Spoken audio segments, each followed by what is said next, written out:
I value the fact that that we have the emphasis on sustainability in terms of reusing water, in terms of recycling everything. I think that it's important for science to connect with a larger audience, with a lay audience, and demonstrate its understanding of the importance of sustainability. The green roof is as far as I can tell, the first of its kind for South Texas. It is also the first of its kind for all of Texas because of the depth of the soil. And I think that's why it's going to be a very sustainable garden into the future. It's been designed so that we have patches of native grasses, and these grasses are all grasses that are used in rangeland capacities, and Texas are all highly valued in rangeland. So that means that we have a lot of ranchers here, right? And a lot of our trustees are ranchers, and they have ranches. And so we want to be able to highlight that legacy that we have here in Texas. So the grasses that we're using are grasses that grow well here, they're native. We're growing them in large patches so we can begin to put temperature probes in the soil and ask which species do best at maintaining soil temperatures. We need more data to actually demonstrate what it's doing. This building is serving as an important laboratory for many of our students. We have students in biology that are trying to figure out what the right mix of native grasses are for our green roof here in South Texas. We have students in engineering science that are exploring the water usage and the utility usage and electricity usage that's actually taking place in this building and trying to figure out, well, where can we inch out an additional 3% efficiency?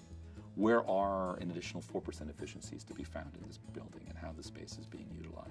The water systems we have in terms of using recycled water, in terms of capturing condensate to run through the bathrooms. We took advantage of that. One of our engineers is actually studying that production of condensate, in their engineering labs. The energy systems, the way we have all these controls of that. We've actually had students, both engineering students, but also environmental studies students, looking at this building as a whole. Another cool thing, there's recycling bins all over the building. The other thing is the natural light. You don't really need that much lighting in here to have everything bright and be able to work, especially during the day. Yeah. And all the lights in here are motion sensor lights. So when we built the building, we had to sadly remove many live oaks that were put in by O'Neill Ford in the original establishment of the campus in the 60s.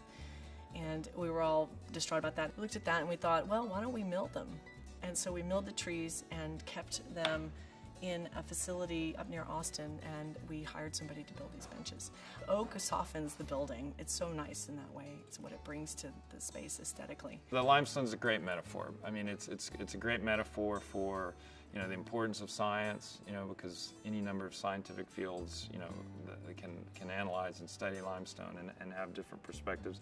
It's a great one for sustainability, particularly since this whole region, we depend on an aquifer that is embedded in limestone, and it's one of the treasures, it's one of the best resources we have that helps drive this economy, but we got to take care of it. And in terms of the runoff and that sort of thing. And so it's a reminder of that. So the whole sustainability piece, it really sort of ties the sciences with the sustainability together in a wonderful way.